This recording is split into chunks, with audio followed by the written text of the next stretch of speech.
Ay mga amiga, good morning. Ayan, nagluluto na naman ako ng suman budbud Cebu. Ayan, mukha siyang biko dahil sa kulay miga. Dahil nga dark brown sugar lang po yung available. Maganda sana dito kung white sugar o kaya light brown sugar yung gagamitin. Ayan, parisan na lang natin ng kape dahil naubusan ng tabliya. Sarap sana to sa sikwate. Yung nagagawa ko dito is 2 1/2 cup na malagkit rice.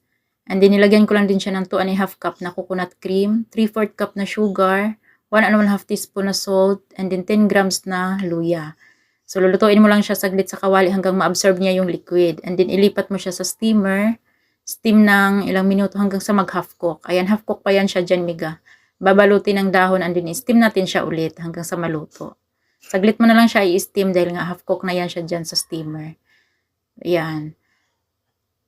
Ang dami nang nagagawa ng 2 1/2 cup na malagkit rice, miga. Mas marami pa sana to kung marami pa yung dahon. Kaso yan lang din yung dahon ko eh. Yan.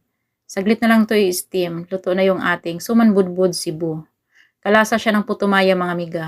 Pero meron lang siyang kakaibang aroma dahil nga isinama natin sa pag-steam yung dahon. Kumbaga nakabalot siya sa dahon. Sarap nito mga miga. Try niyo.